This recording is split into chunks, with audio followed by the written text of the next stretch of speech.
जय हिंद, जय भारत, जय श्री राम। आज का विषय है वास्तविक लुटेरा कौन। वर्तमान समय का हम बात करते। हमारे समाज में कुछ लोग ऐसे हैं, कहते हैं कि सरकार लुटेरा है, सरकार गलत है, सरकार लूट रहा है। कोई भी सरकार हो, किसी भी पार्टी का हो, लेकिन वास्तव में देखा जाए तो समाज में ही लुटेरा भरे पड़े हैं। हम ये देखते, चोरी बदमाशी हो क्या सरकार कर रहा है, इसमें से कुछ पता चलता है। जो बड़े बड़े विभाग में अधिकारी बैठे हैं, सुन रहा हूँ वास्तविक सत्यता क्या है, लेकिन मुझे पता नहीं, मैं सुनने में मुझे आता है। लोग कहते हैं कि वो कमीशन लेते, कमीशन लेकर के चोरी कराते, डकैती कराते, कत्ल कराते।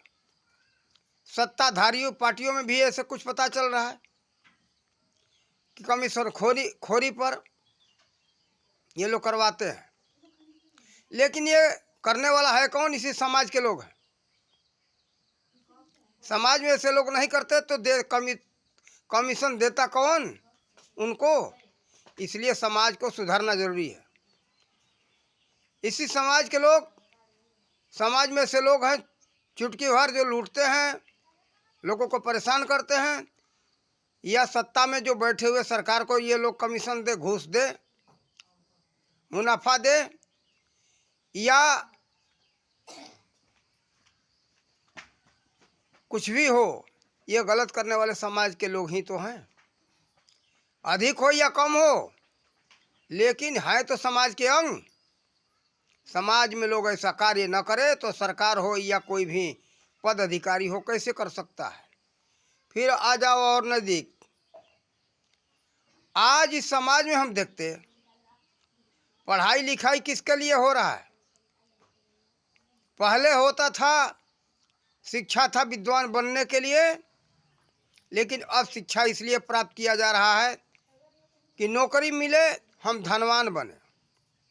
धनवान बनने के लिए विद्या प्राप्त किया जा रहा है, लेकिन पहले समय में ऐसा नहीं था। विद्या अध्ययन करने का मतलब था कि हम विद्वान बने। पहले लोग भोजन करते थे बलवान और पहलवान बनने के लिए, लेकिन अब भोजन किया जा रहा है केवल हम धनवान बने। अरे हम दिमाग बढ़ाएं, देह के ऊपर नहीं, केवल दिमाग के ऊपर हमारा ऐसा पौष्टिक आहार होना चाहिए जिससे कि हमारा दिमाग बढ़े और हम विद्वान बने। छोटा सा, वो भी किस लिए? वो भी केवल इतना याद कर ले जिससे भी परीक्षा में पास होकर के हमें नौकरी मिले, हम धनवान बने। और कौन सा नौकरी होना चाहिए? वकील का हो, डॉक्टर का हो, इंजीनियर का हो, या कोई कलेक्टर का हो, आईपीएस, ऐसे पदों का लोग ध्यान दे रहे हैं कि ऐसे हमको उपाधि मिलना चाहिए, ऐसा हम डिग्री प्राप्त करें, कलेक्टर बने, जज बने। क्यों? वहाँ पहुँचेंगे या कोई बहुत बड़ा पुलिस विभाग में हम पद मिल जाए। तो यहाँ लोग पहुँचते तो क्या करते? हर थाने से, हर जिले से ये लोग मांग करते हैं कि हमको घूस मिलना चाहिए, प्रत्येक महीने में घूस मिलना चाहिए। तो ये लोग इसके लिए क्या करते हैं? पद पाने के लिए जो अपने से ऊपर वाले हैं उनको करोड़ों करोड़ रुपया घूस दे करके ये लोग पद प्राप्त करते हैं। जो पद प्राप्त करके जाते हैं तो वो क्या करेंगे? अपना वसूल करेंगे। लेकिन ऐसा लालच क्यों? और ये एक ही दो का बात नहीं है। आज समाज में ऐसी मानसिकता फैल गई है कि हमारा बच्चा वकील, डॉक्टर, इंजीनियर, कलेक्टर, जज, मजिस्ट्रेट बने। क्यों? वो पहुंचेगा तो लूटेगा, लूट करके हमारा घर भरेगा, हमारे पति खरबपति बनेंगे। और फिर इसी मानसिकता के अधिकांश लोग हैं, गिने चुने नहीं, कि सरकार को गलत ठहराते, कहते कि हम तो 10 लाख रुपया खर्चा करके, 40 लाख 50 लाख रुपया खर्चा करके अपने बच्चे को हमने पढ़ाया है, तो ये आएगा कहाँ से? सरकार नौकरी नहीं दे रहा है। अरे भाई, अपना उद्योग धंधा करो ना। इस समय मोदी सरकार में तो इतना सुविधा हो चुका है कि 50,000 से तुम्हारा डिग्री अच्छा है तो बरहवा से ऊपर अगर हो गए हो या बरहवा तक हो तो इसमें सरकार 50,000 से लेकर के 10 लाख रुपया तक दे रहा है सहयोग कि भाई अपना उद्योग धंधा करो। और बहुत कम जीरो ब्याज पर, कोई ब्याज नहीं, फिर भी समाज ये लेना नहीं चाहता। क्यों? कि अपने उद्योग धंधा खोल के चलाने पर देह से मेहनत और दिमाग से मेहनत, दोनों के मेहनत की आवश्यकता है। लेकिन ये आलसी देह और दिमाग से मेहनत नहीं करना चाहते, केवल हरामखोरी की आदत बनी हुई। हम बड़े पद पर पहुंच जाएंगे तो कहेंगे कि हाँ 10 लाख लाओ, 20 लाख लाओ, 1 करोड़ लाओ, हम तुमको तुम्हारा ये काम कर देंगे। कम से कम 10-20 हज़ार का तो मांग तो होता ही, कम से कम, नहीं तो ये लाखों करोड़ों की मांग करते हैं। इसके लिए हर व्यक्ति चाहता कि हम पढ़ा लिखा करके ऊंचे पद पर हम अपने बच्चे को पहुंचा दें, वहाँ जो बड़ा अफसर बन जाएगा तो हम अरबपति नहीं खरबपति बन जाएंगे। ये मानसिकता है। इसी मानसिकता के लोग, कोई भी सरकार हो, सरकार के ऊपर उंगली उठाते हैं कि सरकार गलत है, सरकार नौकरी नहीं दे रहा। मान लो एक उदाहरण में, जिला में एक ही पद है जिला अधिकारी का, एक ही पद है पुलिस अधीक्षक का, एक ही पद है जिले के शिक्षा विभाग का अधिकारी हो या चिकित्सा विभाग का अधिकारी हो, सब लोग उसी पोस्ट पर पहुंचना चाहते, उसी पद पर पहुंचना चाहते। तो एक ही व्यक्ति को जगह मिलेगा ना, लेकिन सभी बच्चे पहुंच जाना चाहते, तो ये कहां से होगा? पुलिस महानिदेशक का पद एक ही होता है पूरे राज्य भर में, प्रदेश भर में, और सभी चाहे कि हम पुलिस अधीक्षक बन जाएं, तो कहां से पद सबको मिल जाएगा भाई? तो देखो, ये मानसिकता अपना समाप्त करो, तभी भ्रष्टाचार समाज से खत्म हो सकता है। केवल समाज के छोड़ करके सब लोग कहते हैं सरकार भ्रष्ट है। सरकार भ्रष्ट नहीं है, हम समाज को बार बार कहेंगे।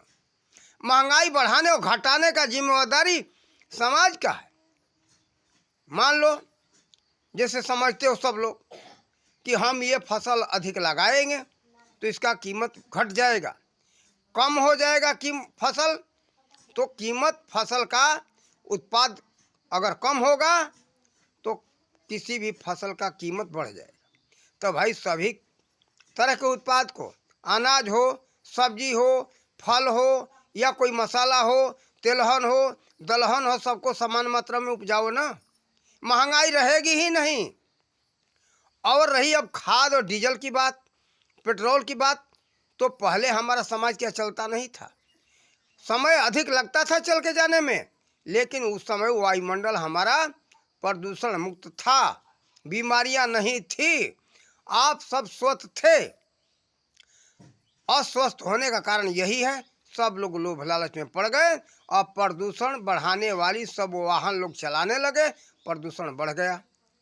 अपने कम से कम जो है प्रदूषण मुक्त हमारा वायुमंडल हो, इसके लिए निरोग रहना है तो मेहनत करो और कम समय में मत पहुंचने का प्रयास करो। अधिक समय लग जाए लेकिन स्वस्थ रहोगे, निरोग रहोगे। लेकिन ये नहीं चाहिए हम जल्दी पहुंच जाए, हमारा अरबों की कमाई हो जाएगी, जियोगे नहीं तो अरबों का रखेगा सुरक्षा कौन, तुम करोगे क्या? ये नहीं ध्यान रखते हो। सब लोग अरबों के चक्कर में पड़े हो, वही मंडल इसलिए प्रदूषित होता जा रहा है। जल्दी के सफ़र में अपना अपना एक एक वाहन, घर में जितने लोग हैं सबको जाना है तो सब लोग अपना अपना वाहन रखें, कार रखें, मोटरसाइकिल रखें, तो प्रदूषण बढ़ेगा नहीं तो होगा क्या? देखो एक कहावत है भोजपुरी में, हमारी माँ कहा करती थी, ए बबुआ 6 महीना के रास्ते मत जी हो, 22 दिन के रास्ते से जो है सुरक्षित पहुँची हो। तो ये बात ध्यान रखना चाहिए कि 22 दिन वाला रास्ता तय करो, सुरक्षित पहुँचोगे, और 6 महीने वाला रास्ता पर मत जाओ, उन्हें तो खतरा होगा। पहुँचते तो जल्दी, लेकिन क्या है, प्रदूषण बढ़ रहा है। मान लो संपत्ति आ गई, लेकिन किस काम का, हम सब जीवित नहीं रहेंगे तो संपत्ति किस काम का? इसलिए हम ये कहेंगे कि भाई कम लालच रखो, सरकार को गलत मत ठहराओ।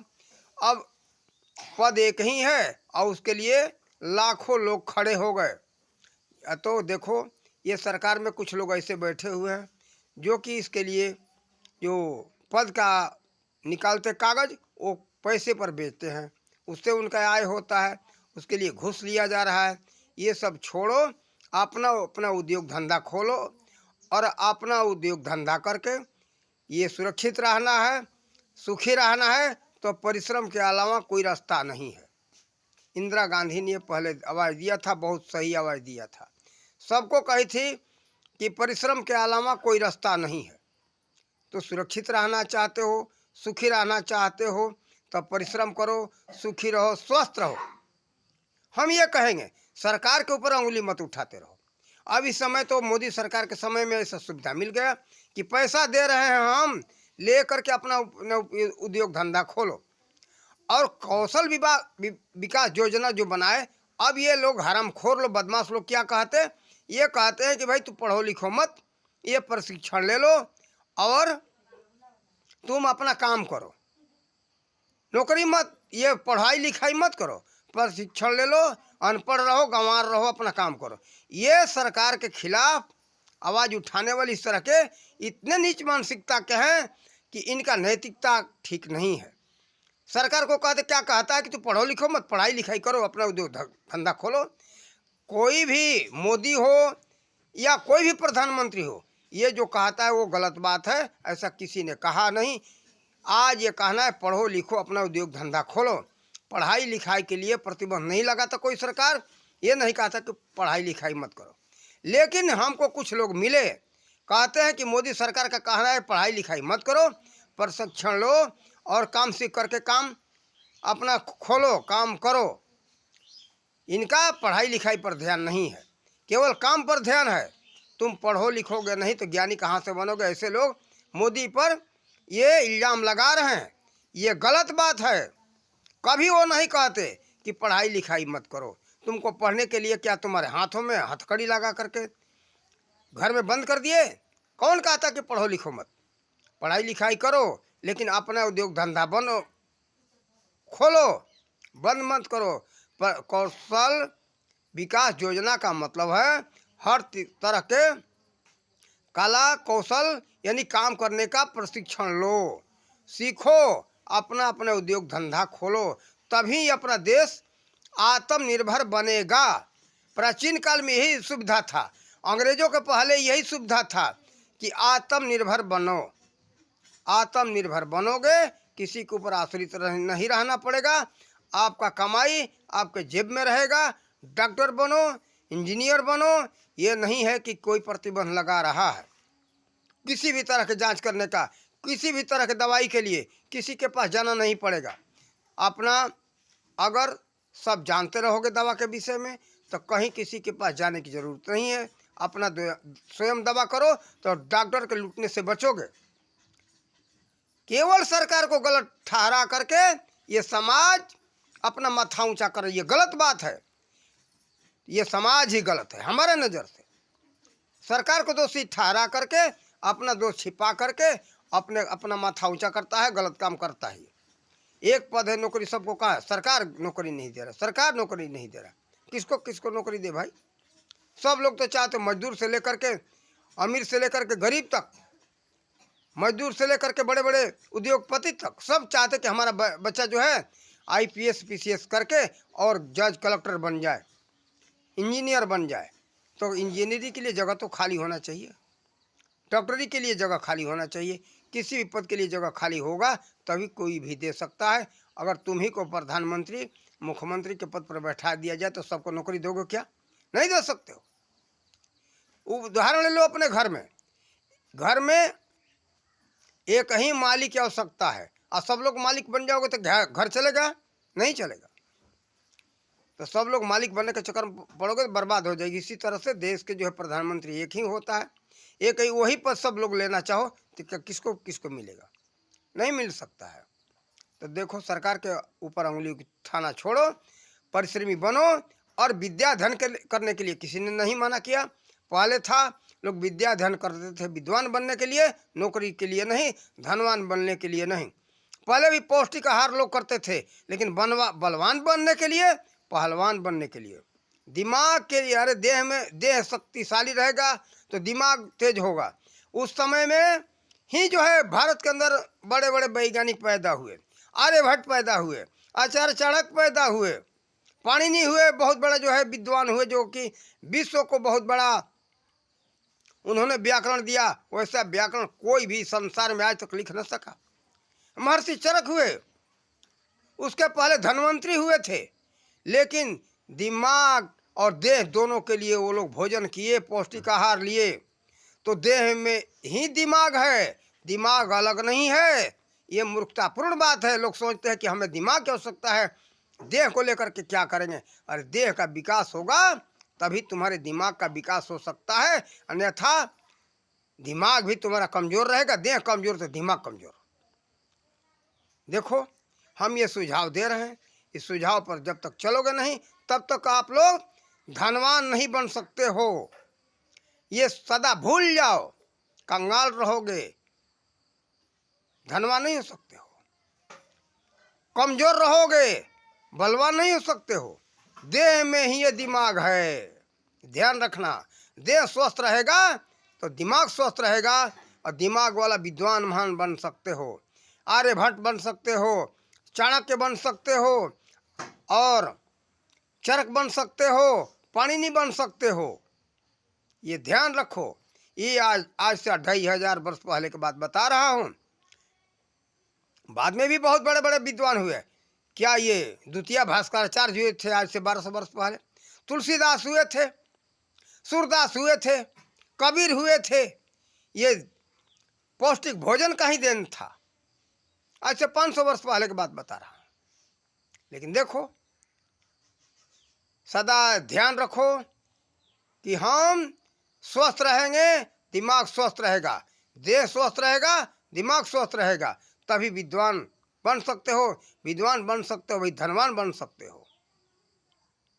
टाटा, बिरला, डालमिया केवल धन के ऊपर नहीं ध्यान दिए, दिमाग के ऊपर ध्यान दिए, शरीर के ऊपर ध्यान दिए। आ जाओ नजदीक में, धीरू भाई अंबानी हुए, देह पर ध्यान दिया, दिमाग ठीक था, इनका स्वस्थ था, तभी भारत में 1 नंबर में आजकल सबसे ऊपर है धनवान। नौकरी नहीं किया, हर तरह का कला का ज्ञान था, तब जाकर के बहुत बड़ा उद्योग धंधा खोल सके। केवल सारा काम पैसे से नहीं होता है, दिमाग से होता है। देह और दिमाग से मेहनत करोगे तो विश्व में 1 नंबर का धनवान बन सकते हो, और महावीर जैसा बलवान बन सकते हो। लेकिन सब तरह का स्वार्थ त्याग करके, किसी के ऊपर अंगुली उठाना छोड़ करके, उचित ढंग से अपने विचार को बनाओ, सोचो समझो, महान बनो, विद्वान बनो, धनवान बनो, जो बनना चाहो बन सकते हो। इन्हीं शब्दों के साथ अपने वाणी का विराम देते। जय हिंद, जय भारत, जय श्री राम।